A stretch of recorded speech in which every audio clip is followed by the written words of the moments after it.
Hello and welcome back to your 18 WJTS In.form. I'm Kaitlyn Neukam with a repeat visitor per se, Miss Jenna Bieker Jones, back again to talk about Dubois County ARC. You guys are in, I want to say, your like Black Friday season with all of these events going on and organizing and whatnot. But as always, we appreciate your time and we're here to talk about your upcoming event. So thank you. Yes, I know. I was like, who allowed our grant cycle to be during the same time as like Recovery Month, like International Overdose Awareness Day, all of the things, because it definitely feels a little feast or famine over on ION, and it's feast time. So yeah, I think for certain organizations or even a nonprofit that I'm a part of, we all at once, and then if we have the chance, let's restructure, take a breath. So it gets that way sometimes. But more specifically with today's episode, we really want to talk about International Overdose Awareness Day and how Dubois County ARC is coming with the community to celebrate. So you have your I think annual event is a safe way to say it now, coming up here soon, right? Yes, so this is actually our 7th annual Overdose Awareness Candlelight Vigil. And the fact that we're at year 7 blows my mind, in the best way. So yes, an annual event for us. And one of the things we like to do for this event is align it with International Overdose Awareness Day. So that is August 31st. We have elected to hold our event the last Thursday in August to try to stay away from competing with other weekend events, but still be in alignment with that International Overdose Awareness Day. And another exciting thing, we've been rotating around the community. So we'll get to talk about where we landed this year and kind of those details too. Right, and so this Thursday event is, it's really for anyone who wants to come experience. For those like myself who've yet to fully actually come to this candlelit vigil, what can we expect as far as like the itinerary or like come as you are? I hate to stigmatize it because it's not it's just really a just come and take notice of things, right? I definitely didn't say that correctly, but you've got better It sounds like verbiage. You're feeling pressured, trying not to use like incorrect clinical language with a therapist. Girl, you're fine. So I don't think we ever actually said the date and time. So this event is August 29th. So like I said, last Thursday in August.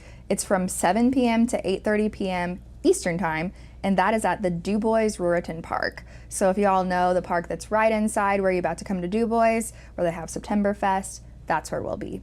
But to answer your question, yes, this event is literally for anybody.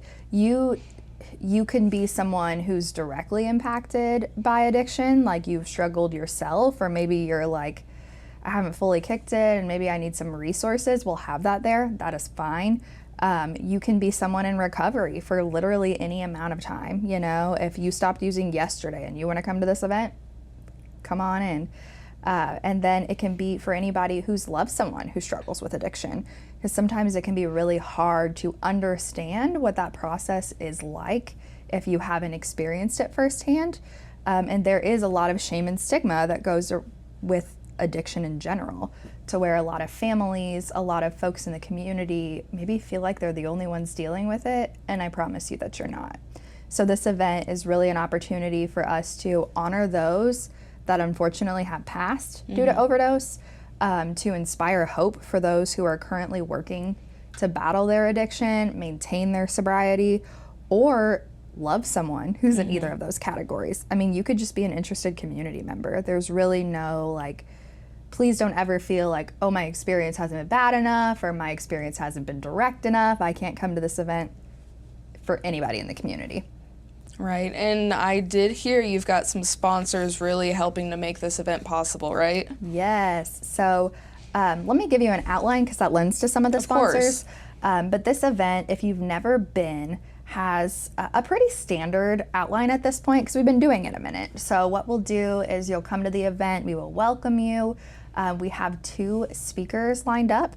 So one is Buddy Hart. A lot of folks know Buddy. He's taught in and around Dubois County, and he has been a person who's been pretty open about the fact that he is in long-term recovery. He also plays music, so he provided live music to our event last year, and he is doing that again. Wow. So it's actually, I believe, him and his wife, Hearts on Fire. So they are donating their time and talent, which is wonderful. And then Buddy's vulnerability and sharing his experience is great too. We will also have a graduate from the Dove House speaking. So that will be really neat to highlight, you know, the resources Dubois County has added in the last few years and how that's benefiting folks. So we have speakers, and then we will have a candle lighting ceremony where we will read the names of folks that attendees share that we've lost to overdose. So if you come to the event and there's someone special you want to honor, or unfortunately multiple people, we have that a lot too, we will read those names and kind of commemorate that individual. We are also having a live butterfly release this year. Oh. But I got a little ahead of myself. So the Candlelit Vigil, Green Thumb has been a long-standing sponsor for that. They always donate a candle for us to use. They always make it look so beautiful, and they're so generous and so sweet about the entire thing. You know, it's not like, oh, we got to give the council a candle again. They're like very happy and supportive to do that, so I appreciate that.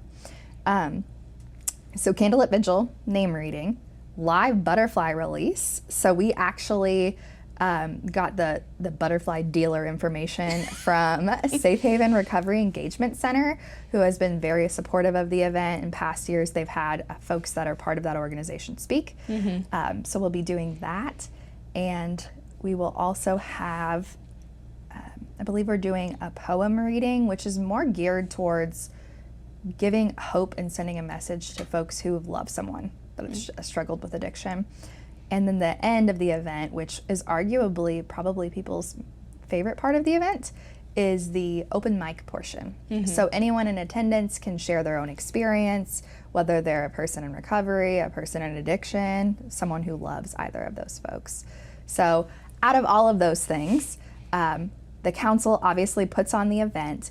We every year get resources from the hospital, from LifeSpring Health Systems, from Dubois County Cares is providing resources, but also stuffing our goodie bags. So shout out to them. Otherwise, it'd probably be me in the living room, right? Me and April in the living room. And so just a lot of people who really come and surround this community event. We've also kind of developed standing relationships with Celebrate Recovery, Safe Haven, Behind the Wire, which is the organization responsible for filtering folks into the Next Step Recovery Home here in Dubois County, Dove House. Really, we have large recovery groups in the community continue to show up. And that's so inspiring to know that we're reaching and impacting folks that really need to hear it. Right. And you've mentioned such a vast array of experiences and sponsors and community, I want to say pillars. For those, of course, we say substance abuse or substance use or whatever, substance overdose, whatever. When you think of those things, it doesn't have to be just one type of substance, right? It does not. So the event primarily does focus on opiate overdose, and that's kind of the numbers that I was mentioning where that's pulled from. But we also recognize that addiction is addiction, whether that is alcohol, methamphetamine, I mean, any substance. And it doesn't even necessarily have to be a substance. Like if you feel like you need some hope and resources for service providers to address overeating, shopping and adding stuff to your Amazon cart that you don't need. You know, we all are just humans doing our best. And a lot of times we resort to trying to fill the void in ourselves. And it doesn't always have to be drugs, right? Right. Across the board. So yes, it's really open to anybody. And I would also extend the idea that if you really just, even if you don't want to talk to anybody there, if you don't want to share information, just going and being in that type of atmosphere with people that are in support of you from afar, I think is super important. And you know, maybe you're not ready to fully commit yet, but just definitely keep it in mind, or you know, maybe take yourself and a friend, or there's a lot of different pathways you can definitely take it. Yes, it is a time for reflection, but it is also going to be a fantastic way to gain resources and maybe learn something new at the very least. It's an experience. Yeah. I love that you said that, because we intentionally designed the event. So my folks out there that maybe are not as extroverted, maybe have a little social anxiety, or like you said, you're kind of like I don't know, kind of dipping your toe in the water. We are intentionally planning to have the event at the shelter house at the Dubois Ruritan Park, and that is designed so if you're someone who wants to bring your own lawn chair and sit farther back, if you want to lean on a tree farther back, like whatever makes you feel comfortable. People aren't going to approach you at this event and be like, so what's your story? You know, like you can come in, you can spectate, you can grab a resource bag, and if that's your comfort level, perfect. If you need connection and support, great, there will be people there for that as well. So really, anyone's comfort level. Jenna, remind us of all the important details, when, where, how, why for this event, and then I've got one more question for you. Okay. I know, it's very scary. Teeing it up to finish it. So this is our 7th annual Overdose Awareness Candlelight Vigil. That's a mouthful, right? But there's a lot of important stuff in there. The event will take place on August 29th. That's a Thursday evening from 7 p.m. to 8:30 p.m. Eastern Time. That's at the Dubois Ruritan Park. And I actually have the address, because for folks who are like the where, right? It is 5430 East Jasper Dubois Road, and that's a Dubois address, zip code 47527. I didn't mention them, but the Ruritan Park donated their space, was like, if you need to go inside and it rains, we really appreciate them, and a testament to how far Dubois County has come. Because I used to have to call and kind of explain all the details for this event, and now they're like, absolutely, come on in, you know, so we really appreciate them. If someone wants more information on the event, you absolutely can look us up on Facebook. It's Dubois County Advocacy for Recovery and Prevention Council. That's a lot. Yes. We're also under the county website, so if you Google Dubois County ARC, that's going to come up as well. And you can email us at dcarc@duboiscounty.in.org or message us on Facebook. If you do some searching, we're not too hard to find. Yes. So definitely please come out and see us. It's free, it's family friendly. The park's right there. So if you have your kids, you're welcome to kind of multitask. Yes. And do what you need to do to get the support that you deserve. Yeah, just all around, couldn't agree more.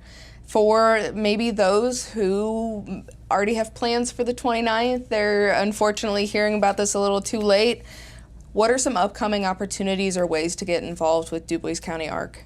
Well, I would tell them to cancel their plans. Naturally, no, but understandably, we're all very busy. So what the council really can offer in form of volunteers, which first of all, we want to hear from the public. That's who we're trying to support. Our meetings are public.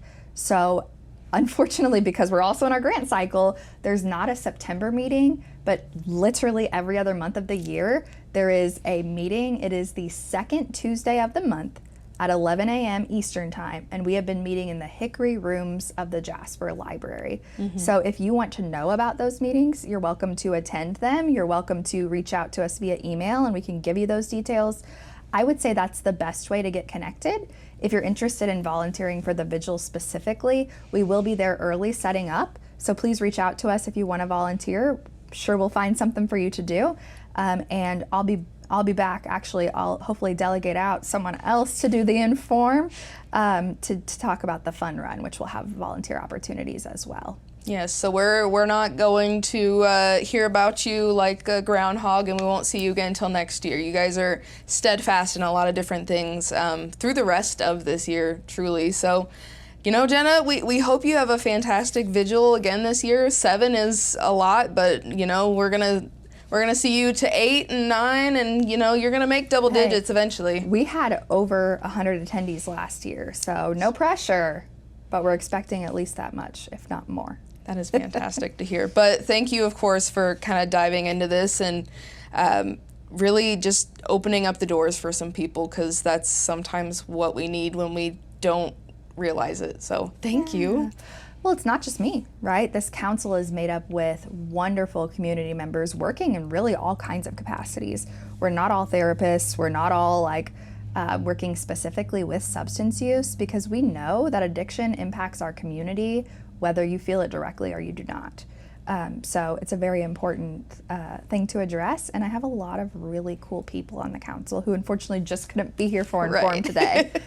You know, you're really ready to give them that invite. So maybe we'll see Jenna's accomplices next time. I love that, accomplices. Yes. But thank you so much, of course, as always, and thank you so much at home for watching. This has been your 18 WJTS In.form. Again, the Overdose Awareness Candlelit Vigil is August 29th from 7 to 8:30 p.m. at the Dubois Ruritan Park for everyone in Dubois County and then some. And we are local people watching local people.